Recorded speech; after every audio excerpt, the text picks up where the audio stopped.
guys, welcome to our first um meeting.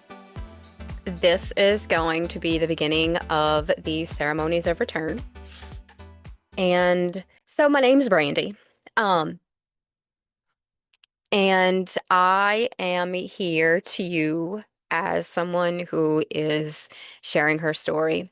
Um I've my life is so weird because it was one of those that it wasn't like Epstein status, but it wasn't like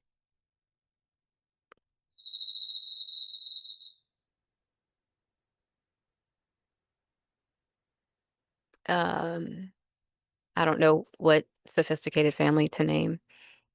Think of the bucket list family. That's what we'll use. It wasn't the bucket list family, but it wasn't Epstein. Uh, I'd have to say closer maybe to shameless. Uh, anyway, so just a lot of things that have happened over the years and over the course of my life that have caused me to be a dysfunctional adult of dysfunctional adults. And I went through various stages. I still go through various stages. Different parts of me respond differently to different pieces and bits of my story and at different times. Um, I had to relearn everything. I mean, this is the equivalent of, I would assume, getting into a car accident where you have complete neurological damage, where you have to learn how to like talk and walk and like be a human again. Um, and I was a committed seeker. I didn't know if it was codependency, if it was psychosis, if it was just my brain being mush from being abused so bad, or if I was having, I don't know, but it turned out to be a lot of shit. And sorry. Um, so basically what I found is that my life has been a series of circumstances and events that I pre-chose and planned along with the major catalysts and trauma perpetrators and whatnot that I've experienced in my lifetime. And this was very hard to accept because it was an instant knowing once I made the connection. And I had questions for myself. Like, why? Um, but anyway, so this is what I found. Mm, Mental health and psychiatrists, they're not trying to do to us what they're doing to us. I truly believe that most of them are completely oblivious and blind to what they're doing to us. And I truly believe that we are all hurt people hurting people. And some of us choose to go the empath way and be victims, and the others choose to be the perpetrator. I chose to be, I guess, a combination. So, if you would be more interested in hearing more of my story, I share bits and pieces and kind of like the G-rated surface level version of it on YouTube. But if you would like for me to do a live where I just like completely tell you my story, like I would be looking in the mirror and nobody else other than myself would be listening, I'd be more than happy to do that. Um, so what we're going to discuss today is attachment styles because, like I said, I spent 20 years in therapy. I was on over 7 different medications. I had a laundry list of diagnoses and nothing was working. I had recently gone through a breakup. I had relapsed and I was trying to admit myself into mental health. I did. The relapse was questionable because it was on prescribed medication, but I was lying to my psychiatrist to get the maximum dosage. So I felt, because I knew in my heart that I was manipulating the system. So even though nobody else was aware of it, I was still aware of it. So therefore, it was still wrong. And I think that's the part in human society that we have today that is extinct. That process, that thought process right there. Um, So with that being said, attachment theory was the first thing that allowed me to regulate enough to begin to just stabilize. Think of this as the equivalency of, so I wanted to go in, I couldn't go into rehab because it was prescribed medication, so there was no illegal shit going on according to them. So the mental hospital, they released me because that they said that I wouldn't survive there, and if they fully admitted me, I'd have had a like, and they put me on the floor with the veterans for my safety because this was to get people stabilized so they can speak and like so they can see what the fuck's going on, to see what like their baseline is when they're drugged up and comatose, so they can see what they're working with and then move them to places. So that's not what I needed. So normally that getting you stabilized by finding the correct medication you need is where the places try to get you to where I was trying to go. But I was already on all that stuff. It just wasn't doing it. And I knew there was something more that wasn't adding up. And it was concerning because I'm hyper aware of all of these thoughts. It was just a weird time. And attachment was the first thing I found that made it make sense. It gave me enough information that I needed to know that I was not crazy.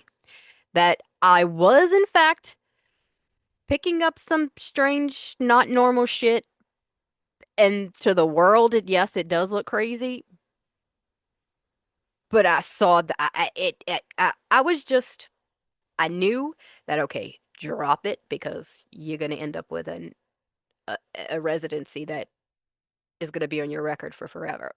And you are aware enough to know that that's some pretty gnarly shit's going on in your head, and that they're not catching what you're trying to pick up, but if you try to push the point, they're gonna do and then I would have no say so. And me losing autonomy of my body, like that is the equivalency of locking me in a 5-gallon drum barrel, or you know what I mean. I couldn't, nope. So yes. So here's where we're starting off today with attachment. You will be provided with a link for the document to print. You can either print it in like a little booklet form and make you a little traveler's notebook if you want to do them that way, or you can just print them up sheet by sheet, bind them together, or you could just wait till the end and purchase my book because it's going to be building my workbook as we go. So you could either get them for free from downloading them and printing them yourself, or you can just wait till it creates itself, co-creates itself. All right, so what are attachment styles and why your relationship personality is really your nervous system trying to stay alive? If you've ever felt like you turn into a totally different person depending on who you're around, um, whether that's your friends, your spouse, your whatever, you're not too crazy and you're not too much. You're just experiencing your attachment system. Attachment styles are the patterns we learn early in life about closeness, safety, conflict, and what happens when we need something. Like if we cry and if we're hungry, like are our needs going to be met, and are they going to be met consistently, or is it going to be um, Russian roulette? It's not a horoscope and it's not a personality test. Everybody has one, and it's literally survival wiring. Now, why does everyone have it?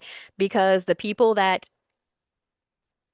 discovered this and made it a thing, these are this, you're either secure, you had healthy parents, or you're not. And then you're one of three kinds if you're not. So you're either secure, means you had parents did a good job. And then if they didn't do such good of a job, then you're one of the three fucked up versions. And then it's basically one version, two version, and then a combination of the two fucked up ones. So yeah. But good news is wiring can be rewired. So let's talk about the four main attachment styles and what they look like in real life. Um, Attachment styles are going to be formed the first 7 years of life based on how your needs were met when you needed. So the four attachment styles, we have anxious, preoccupied, avoidant, dismissive. Then we have the disorganized, fearful, avoidant, um, which is the combination of both. And then you have secure. Uh, so basically, people with anxious, avoidant style, they crave closeness, consistency, and reassurance. Um, they really, really, when they are don't have a regulated nervous system, obviously, because they're not a secure attachment, but validation is what they're seeking when deep down inside, that's just a need to be witnessed, a desire to be witnessed, and to just have space made for you and your needs without having to over explain and tell somebody what you want from them. You might love the early dating stage, the flirting, the attention, the seduction, the chase. The rush can feel like confidence, but really it's your nervous system getting a hit of "I'm wanted. I was chosen. Somebody picked me. Somebody saw me." Then it starts to get real and your system starts reading danger.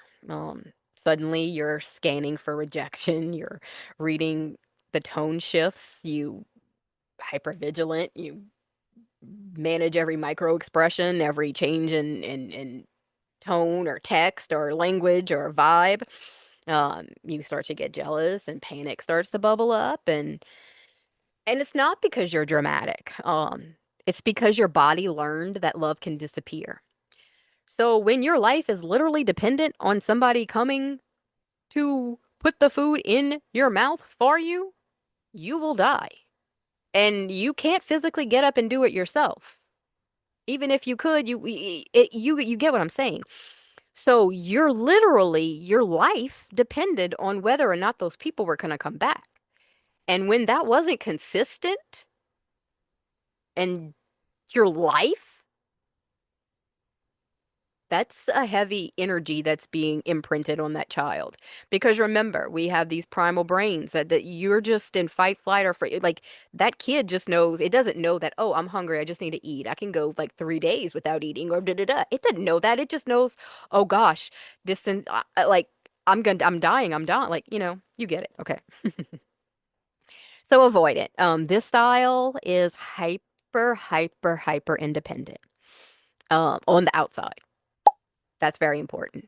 Uh, a lot of them look confident, social and assertive and unbothered. Being single, fine. Relationship, also fine until they get emotional. Um, so when someone wants deeper connection, you may detach or shut down or mentally check out. You might date a lot and keep things on the surface level. You pursue what you want and avoid what feels too vulnerable. You often will settle for partners too that aren't your ideal dream, but that you feel safe with them because you know that there's no competition. And I know that sounds really fucking weird and crazy, but that's not settling. It's what's safe for your nervous system. And yeah, you could work on your nervous system, but you don't know that. This is all subconscious and unconscious. You don't think, hey, I can just reprogram my mind to think to know what safety is, and then I can be happy in these relationships and not feel like I'm settling and realize that this is because that sets the stage for a fucked up dynamic.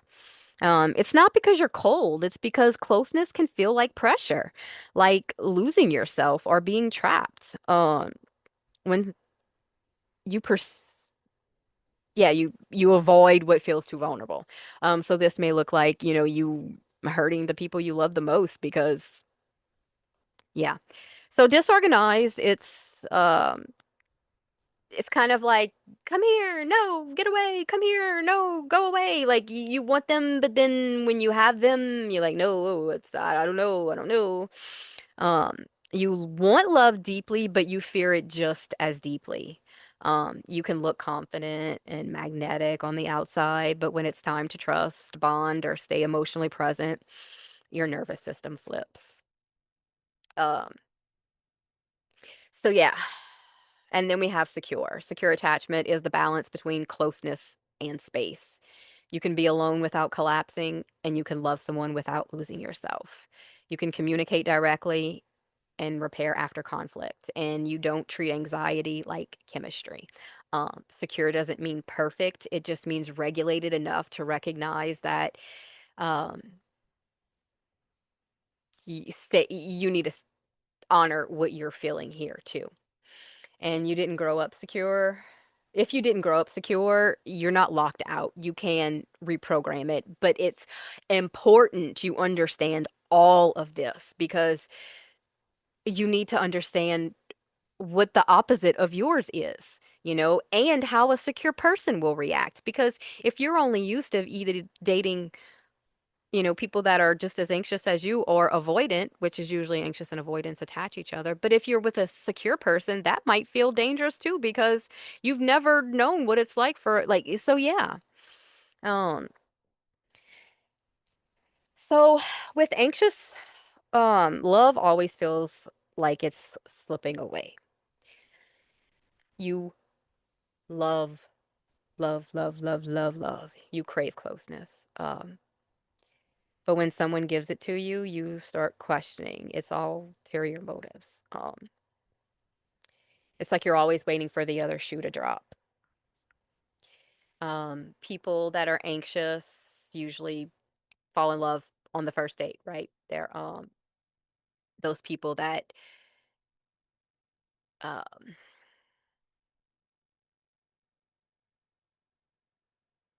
yeah. A lot of anxiously attached people know pretty soon if they're resonating with a person. And if you're anxious, you'll tend that a person you really, really vibe with and have that energetic signature to, you're more anxiously drawn to. And so your feelings aren't the problem. What you're missing is the safety piece inside yourself. Um, First and foremost, you have to build that safety with yourself first before you can allow safety to even be thought about with any other person. So what does this mean psychologically? Anxious attachment usually forms when emotional care was not consistent. Sometimes your caregivers showed up, sometimes they didn't. Sometimes they were loving, and sometimes they were distracted, overwhelmed, emotionally unavailable, angry, or unpredictable. A lot of anxious parents, are parents that maybe had postpartum depression or, were an empath, narcissistic, you know, dynamic.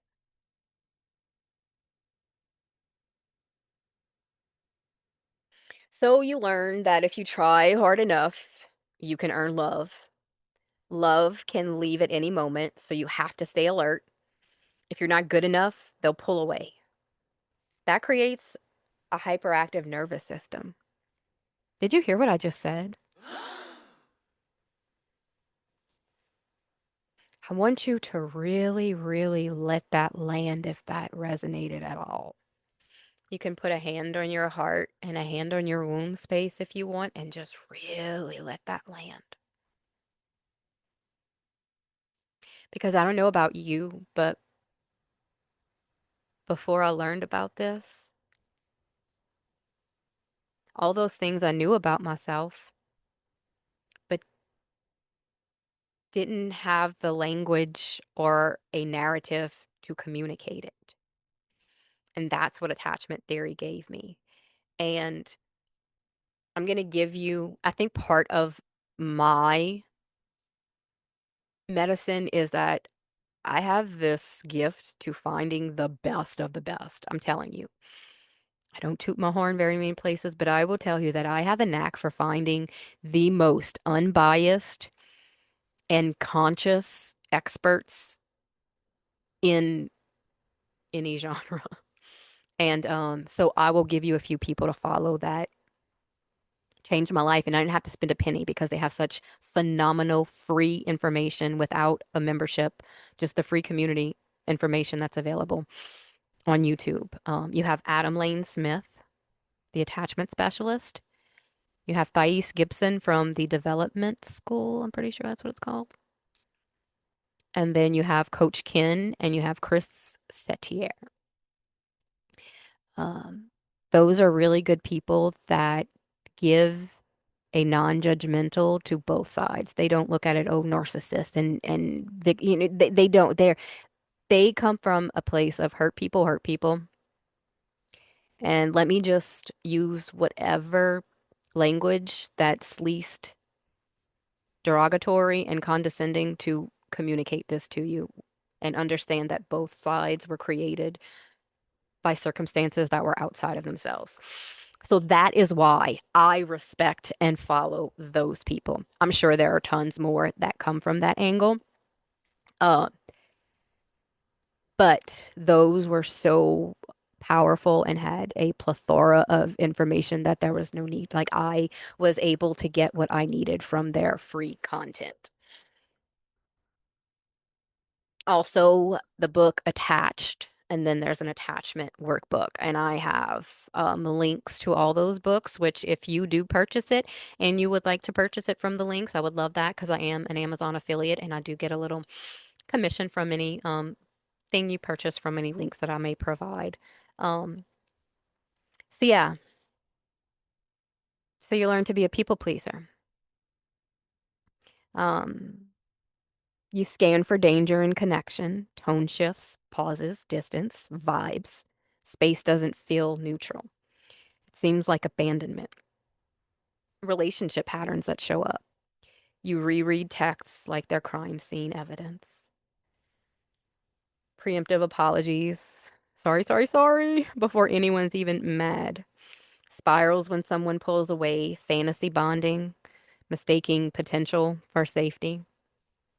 We have a habit because a lot of us are very great at detaching and dissociating and leaving our bodies because unfortunately,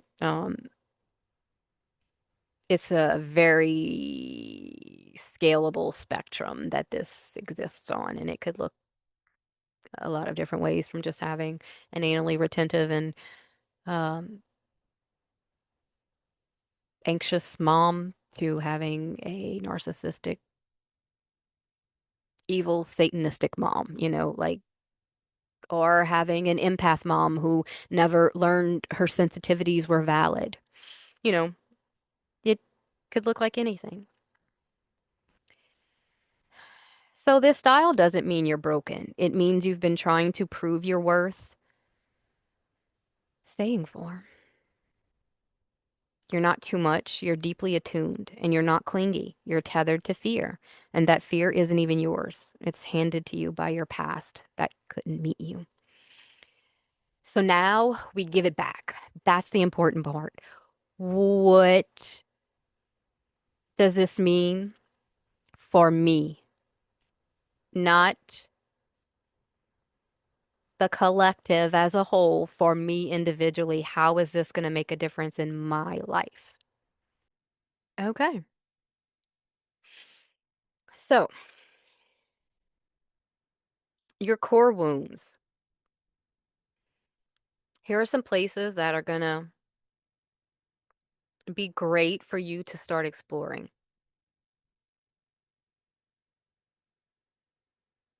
Fear of abandonment, fear of being too much or not enough, fear of rejection when you share your real needs, and belief that worth is equal to what you can provide, fix, or tolerate.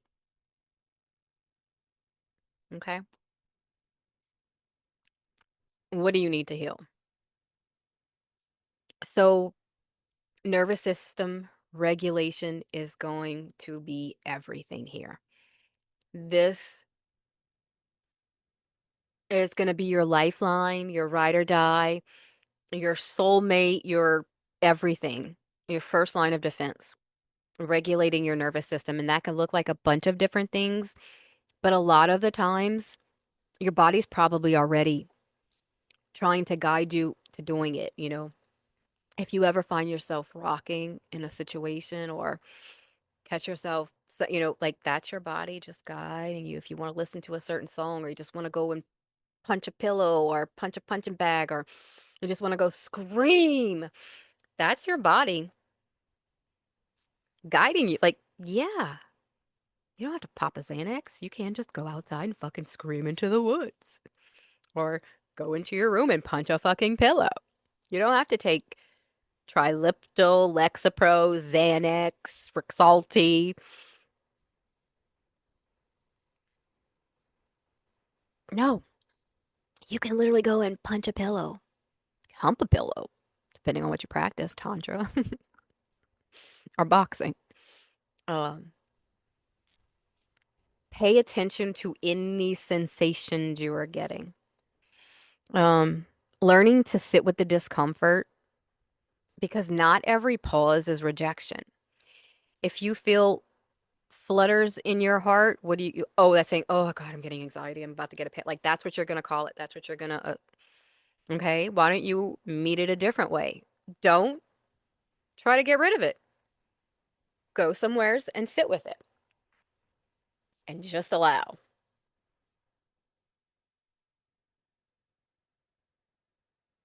And if you catch yourself following a thought, bring it back to the center. And every time you, excuse me, catch yourself following a train of thought and bring it back to the center and just concentrate on your breath. Pay attention to how long you're breathing. What's the temperature in the room? Does your skin feel warm and the air cooler, or does the cooler air feel cooler? You get what I'm saying, you know. Touch the surface of your hand with your right and assess it from the right hand's perspective, the hand doing the touching. Then switch. Assess it from the hand being touched, from the receiving hand.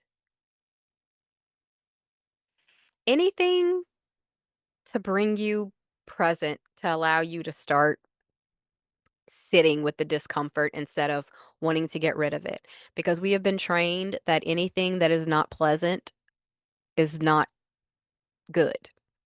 But that's not true because if we didn't experience anything unpleasant, we wouldn't realize how exceptional the good is. Um,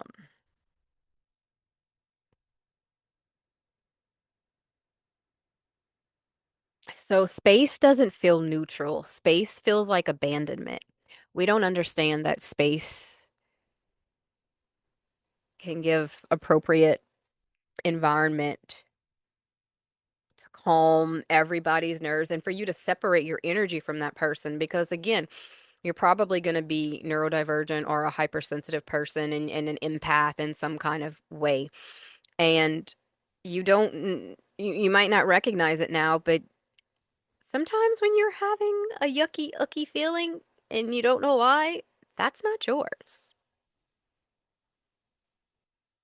And whatever is on your mind, it's probably coming from that because by you thinking about that, you're allowing their energy to seep into yours. But that'll come later. So, what are the relationship patterns that show up? You reread texts. Well, we did this. Um, Apologies. Spirals when someone pulls away, fantasy bonding, mistaking potential for safety, over functioning to keep the relationship alive. That is a big one. You overshow, you overdo because you feel if you can be such an asset to them, then they can never leave you. They will see your value by because they will see how hard you're trying. But to a healthy person or an anxious person, that just looks at like to a secure person, they're like, oh, they're desperate. They need to be wanted. And to an avoidant person, they're like, what are they up to? They got something up their sleeve because nobody is this giving and kind with no agenda. Jealousy, comparison, and you always think the worst case scenario. So you're not too much, you're deeply attuned. You're not clingy, you're tethered to fear, and fear isn't even yours. It's handed to you by a past you could that couldn't meet you. Oh fuck, we read all this shit again. See, I just got blah, blah, blah. Nervous system regulation, learning to sit with the discomfort, boundaries that don't feel like abandonment. What is this? Boundaries that put Us first.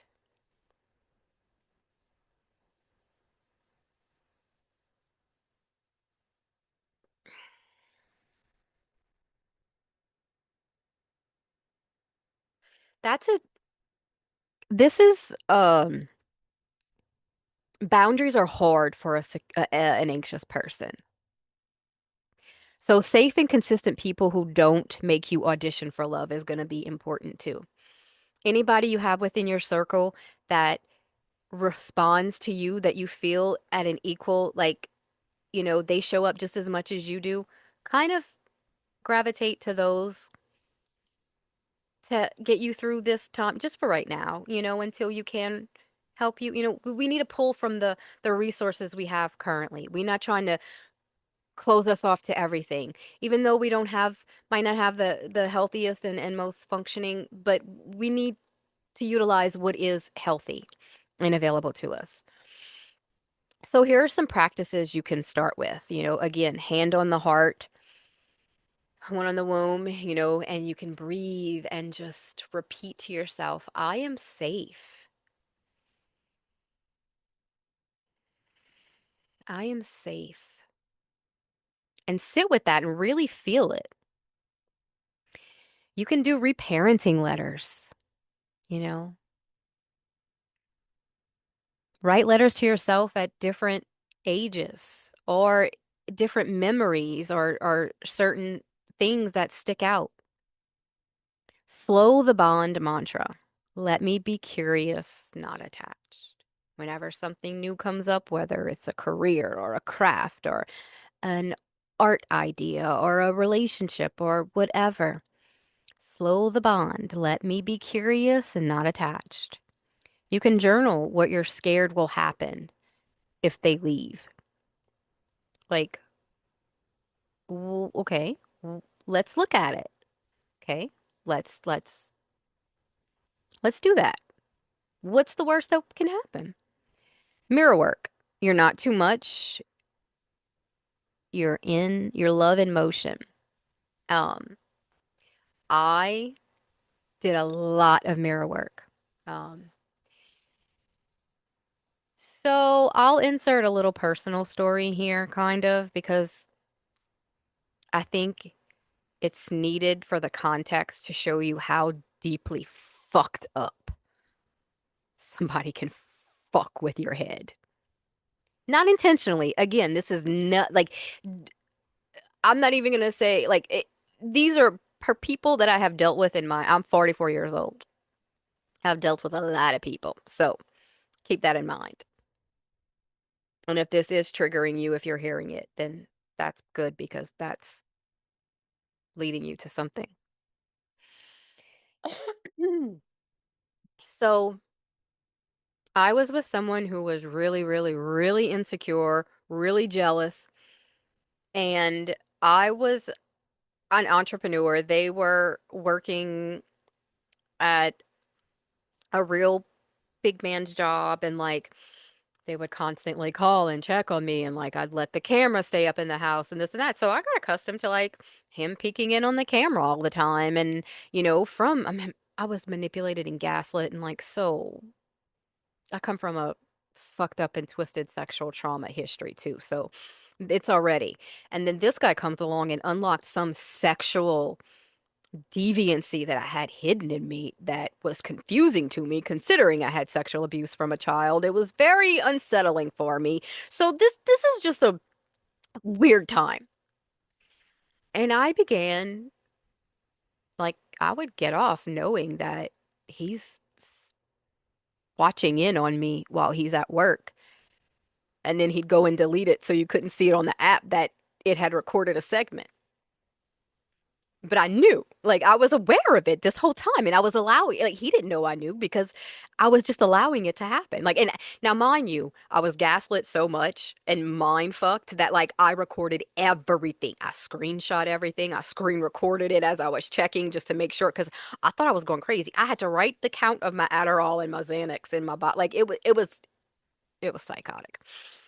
So like I developed this like voyeurism thing. Like I got off on it. Like And then when he had left and like, I didn't change any of that and I let him watch me for a while. So when I was doing my mirror work, uh, and I'm doing all this healing work, I'm losing weight like crazy, I'm glowing up, mm, just healing. You know what happens when you start healing. And in the beginning, because you're knocking out the hard, like deep ones. So your frequency's just shooting up.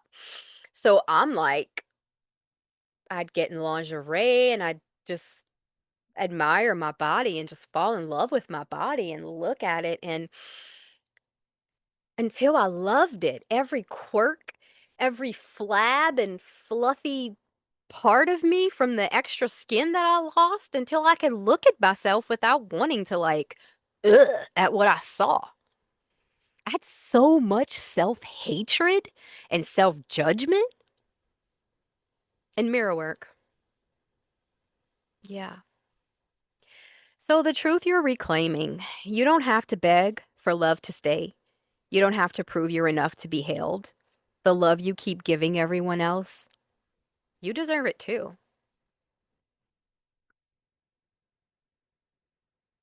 The avoidant dismissive attachment style. Uh, you're self-reliant, hyper-independent, and emotionally controlled. You can read the room, but you won't let the room read you. Uh, yeah.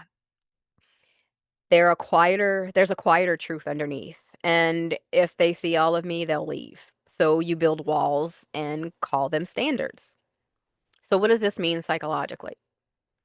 Avoidant attachment often forms when a child's emotional needs were ignored, dismissed, or shamed. Um, so they weren't just neglected or inconsistent. They were downright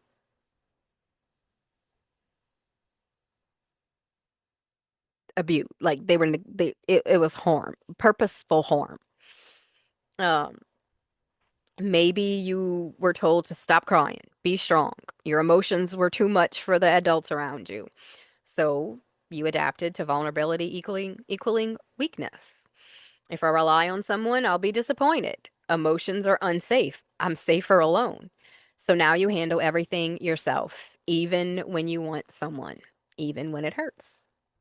So the relationship patterns that show up for you, you ghost without calling it ghosting, losing interest when it gets real, pulling away during intimacy, then regretting it later, fixating on flaws to avoid closeness, and feeling suffocated by neediness, and being the strong one who secretly aches for softness.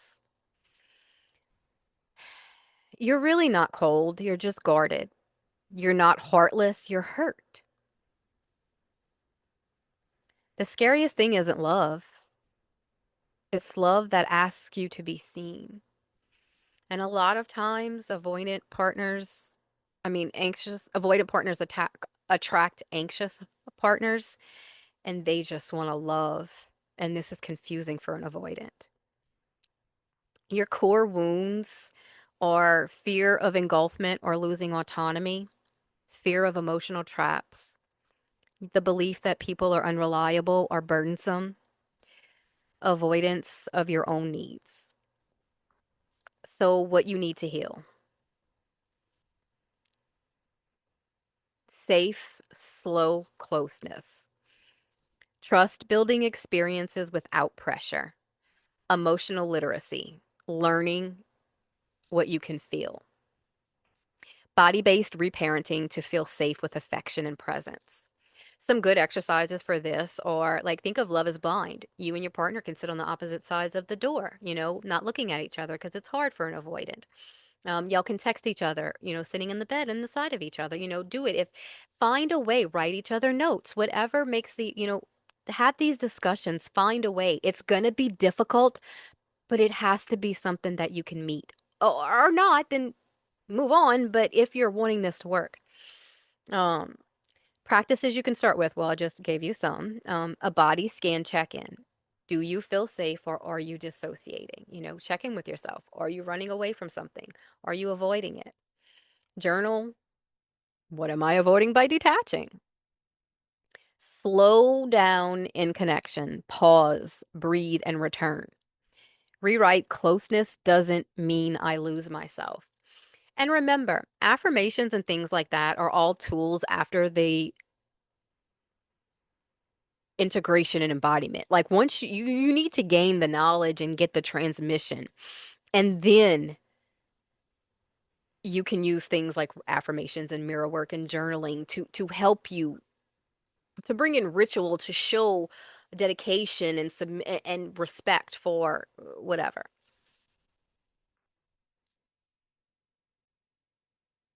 Okay, our next part is disorganized or fearful avoidant. This one is the combination of the two. But we've already been on here for 42 minutes. Yep. So let's just take a little break. We can go get us a drink, a warm beverage, a cold beverage. Um, do something that you can think of to resource yourself real quick. What's one thing you can add to the immediate environment that would bring you pleasure? That would just tickle your senses. Whether it's your favorite fluffy socks or you have a shaggy rug you love to lounge on in front of a fireplace. Maybe you have a favorite blanket you love to wrap yourself in.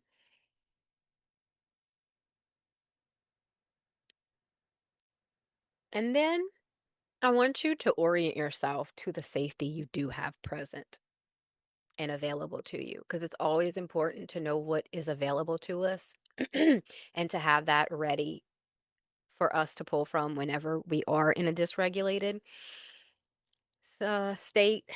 And it's easy, we don't have to think of it, it's already there to pull from. Things you can do are just noticing where the exits and entrances are, or can you, if you needed to, could you get out of here? Ooh, that felt so good.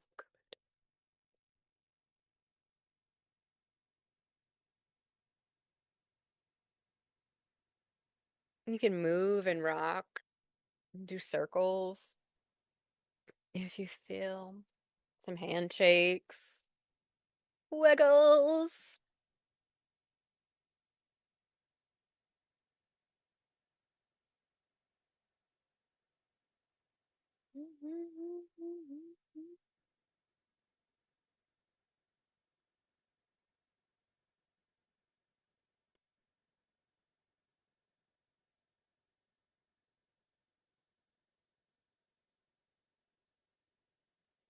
All right, I'm gonna pause this and I'm gonna go fix me a hot cocoa real quick. But I want you to continue. I don't have my watch on, and let's meet back in 5. I will pause the recording so that way it won't affect us. But yeah, meet you back in 5. All right, guys, I am back. So let's get this moving. I'm gonna try to pick up the pace a little bit because I went on a little side tangent early. Disorganized, fearful. Um, so you crave connection, but when someone gets close, you shut down, lash out, or run. You're the contradiction. So hold me and don't touch me. This isn't you being messy for fun. Your nervous system is trying to survive two opposing truths at the same time. Um, some relationships you, and in some you're like, that's it. So what does this mean psychologically? Disorganized attachment often forms when love was chaotic or unsafe. So when the people who were supposed to protect you also scared you, ignored you, or harmed you. Your body learned that love is actual danger, trust is actual betrayal, and vulnerability is chaos. You want closeness, but you flinch when it arrives. A lot of kids that were sexually, physically, mentally abused fall into this. Relationship patterns that show up. So it's that push pull dynamic, runner chaser. You're attracted to emotionally unsafe people. testing partners to see if they'll leave. So play a lot of mind games, but it's really to just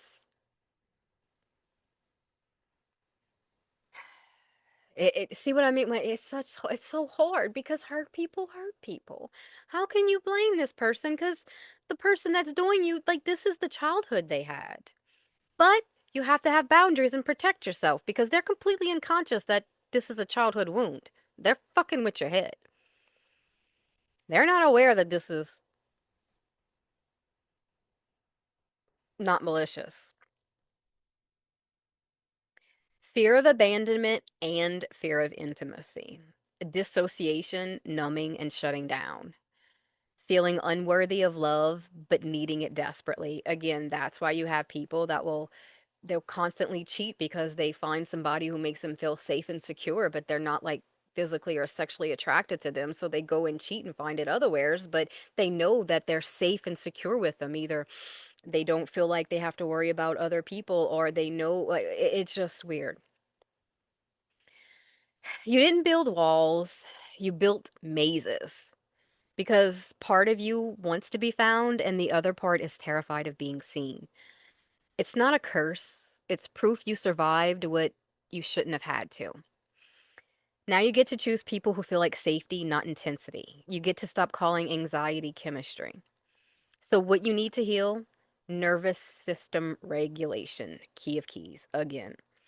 Inner child repair and self trust is really huge. Things like parts work is good here, and shadow work. Slow, safe emotional attunement, boundaries that empower, not punish, and reframing love as peace and not panic.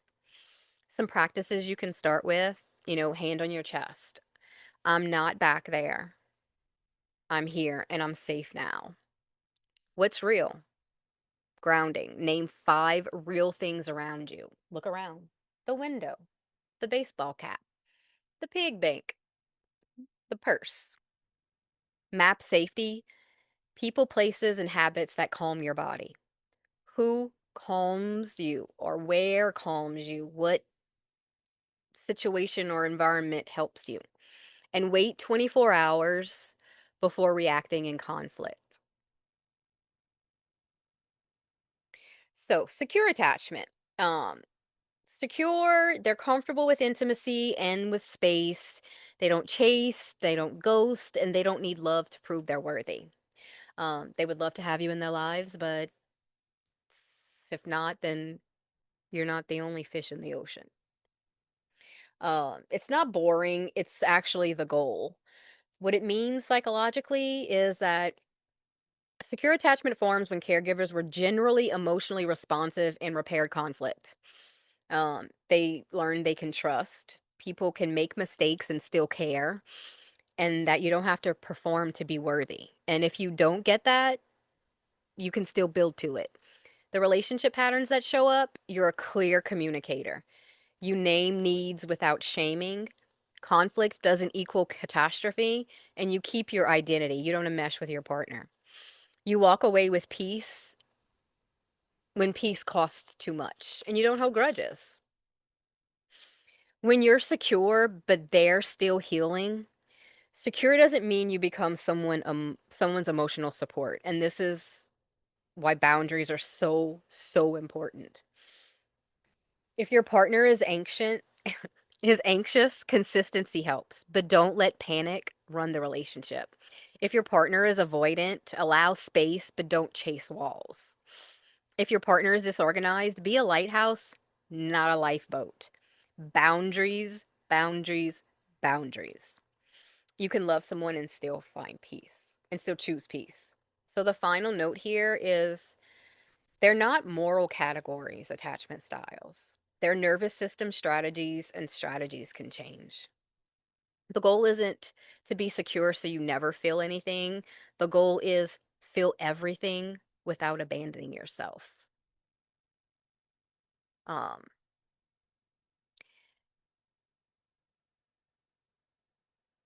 Do I want to? Yeah, let's just add this on and get all of anxious out of here. So we're going to do the anxious avoidant wheel. Chris Setier does this. So the anxious and avoidant, because they commonly attract each other.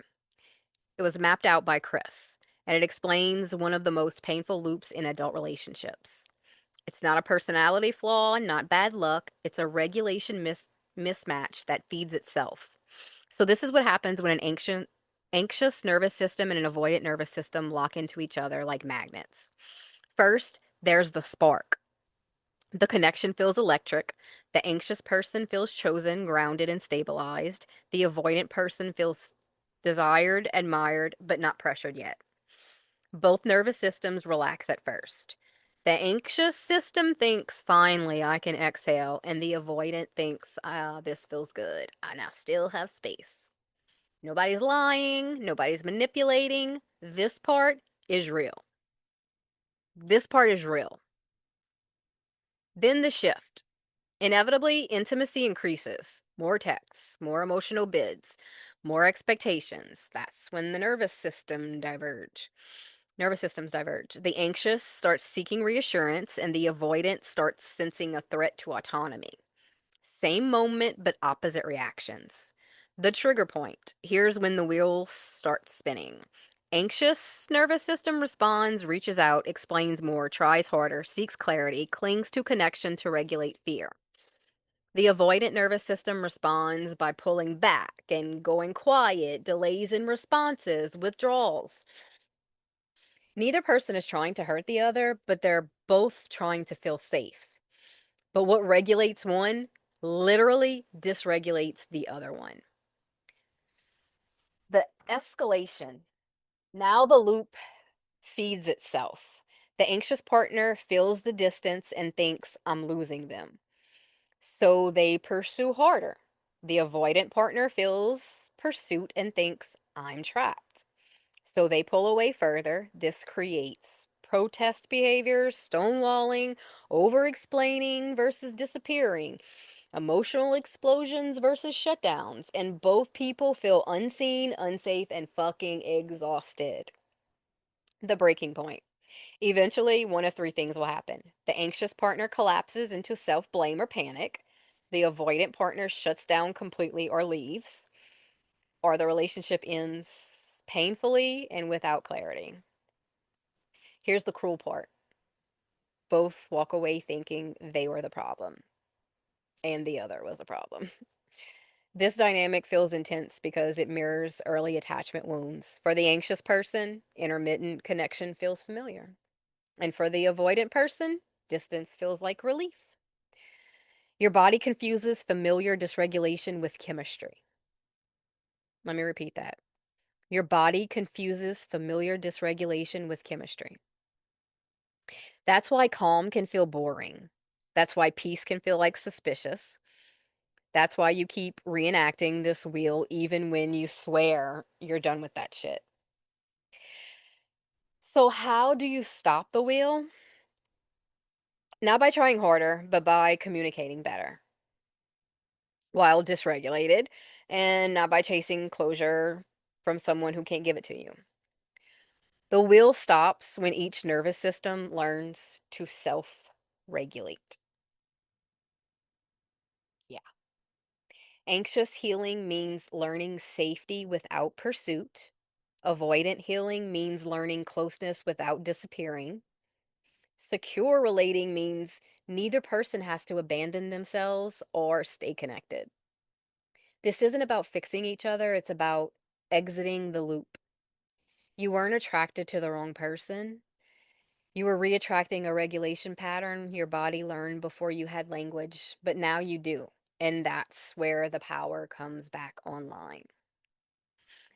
And again, you can find the resources. You can get direct links to them if you click directly from the video, or I've mentioned them in the beginning of this video, and you can also find them if you print out the little booklet.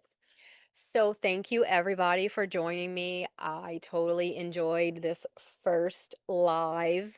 Welcome to this container, and I am so excited to see you guys here.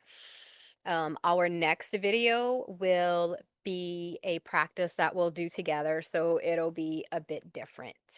And I can't wait to see you then.